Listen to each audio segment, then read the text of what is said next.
Hello everyone, my name is Megan Walker. This is my evaluation presentation for HRD 5307. I did my evaluation project with St. Vincent's Medical Center Southside. It is a 311-bed private hospital located in Jacksonville, Florida. The hospital has been operational since 1873 as the first private hospital in Jacksonville and the oldest private hospital in the state of Florida. Within St. Vincent Southside, volunteer services plays an important role in recruiting, hiring, training, and placing volunteers in various roles and departments throughout the facility. Volunteer Services manages approximately 124 volunteers at this hospital location.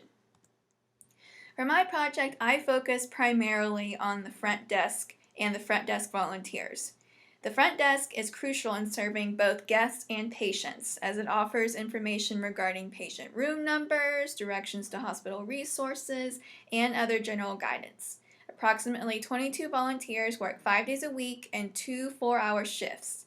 This group of volunteers is comprised of retirees and college students, but there are a few working professionals as well. They are led by volunteer coordinator Melissa Kennedy, who was a key partner in designing and implementing this intervention.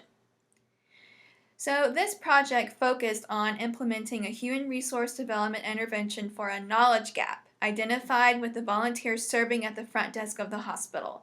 The current organization environment posed some unique challenges for this intervention that I will discuss more in depth in a moment.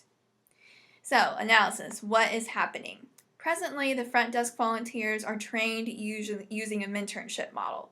A more experienced volunteer will walk the newer volunteer through the basic processes of the front desk and answering questions from hospital guests.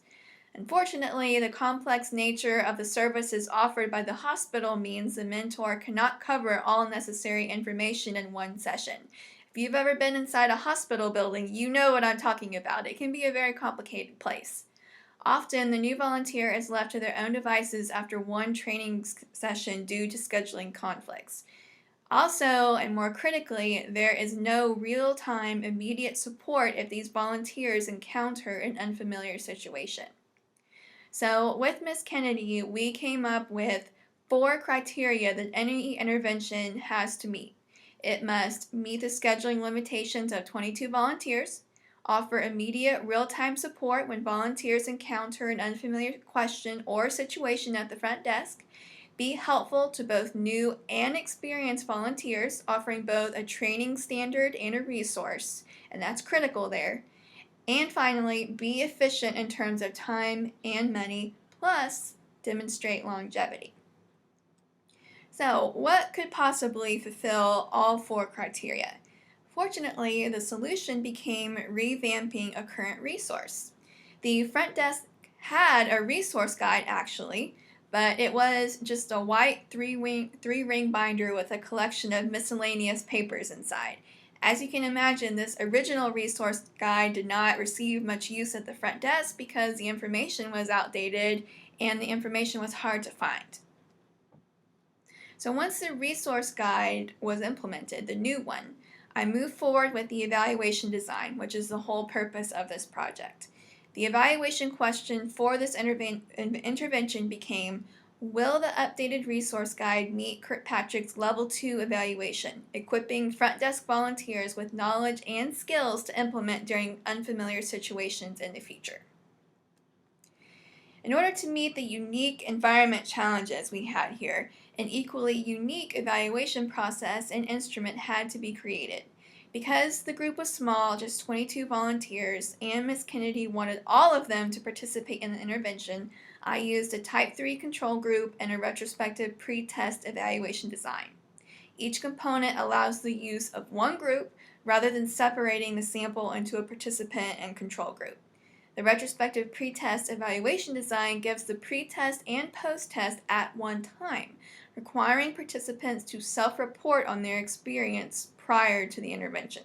This meant even if a volunteer was absent during part of the data collection period, which does happen since they're volunteers, I would still receive a pre-test and a post-test from them for comparison. The self-reporting, though admittedly it can be faulty, also allow them to fully report on their own learning, which is the point of this project. We want to see if the resource guide increases their learning. The survey itself had questions based on 3 typical unfamiliar situations volunteers encounter at the front desk, and these were identified during the analysis period.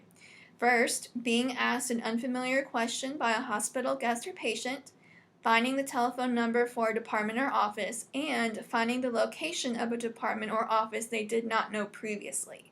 The questions were left open-ended due to the small sample and to not limit potential responses. A space was also made available so volunteers could give honest feedback about the resource guide. The survey questions were divided into 2 sections for easier analysis, before and after the updated resource guide was introduced. The response to each survey question was filtered through the evaluation question for analysis. Remember, our evaluation question is, did the updated resource guide meet Kirkpatrick's Level 2 evaluation, equipping the front desk volunteers with knowledge and skills to implement during the unfamiliar situations in the future? Basically, did the resource guide make a difference in their learning? Yes or no? So here on the slide, you can see an example of the questions I asked on the survey. And as you can see, it's exactly the same question. The only difference is I'm asking them to report on their experience before and after they receive the guide. So now the important part, the results. On the slide, you see some typical responses from the before section of the survey. Notice these responses demonstrate confusion and a lack of a training standard. Imagine what a confusing environment this must also be for a new volunteer. These responses are why Ms. Kennedy and I undertook this intervention in the first place. We had to address this knowledge gap. Based on the responses to the after section, 100% of the sampled volunteers indicated they used the updated resource guide. Some volunteers stated they only used 1 or 2 sections of the resource guide or combined it with other resources, but 100% of the sample used the updated resource guide. So this was encouraging because the volunteers were willing to take the resource guide, gain knowledge and skills from it, and apply it to their situation. So as we can see from their responses, their learning did certainly increase. Here on the slide, I just have a quick summary of the evaluation results. The intervention achieved its desired purpose, which is wonderful, of course, but it doesn't mean anything if the resource guide is not maintained. We don't want this resource guide to go the way of the white binder. That leads me to the ultimate goal after the intervention, ensuring the resource guide has longevity. So in order to ensure longevity, the following measures were undertaken. We want this resource guide to be easily updatable. A last date updated footnote was added to each document in the resource guide so Ms. Kennedy knows when the information was last touched. Digital copies of each document were also given so she can quickly make any necessary updates in the future. I don't want her to have to recreate the wheel again. We also want to maintain awareness of the resource guide with new volunteers. Ms. Kennedy and I discussed the importance of introducing new volunteers to the resource guide and explaining how to use it. People cannot utilize what they don't know about. And finally, we want to continue to elicit volunteer feedback about the resource guide. In the survey, volunteers gave some really helpful suggestions for formatting changes or additional information they would like to be seen included in the resource guide. It will be important as this intervention concludes to use their feedback and refine the resource guide. That way, the volunteers know that their feedback and service is valued by St. Vincent Southside. So I hope you enjoyed listening to my project. I enjoyed undertaking it and hopefully making a difference with this organization.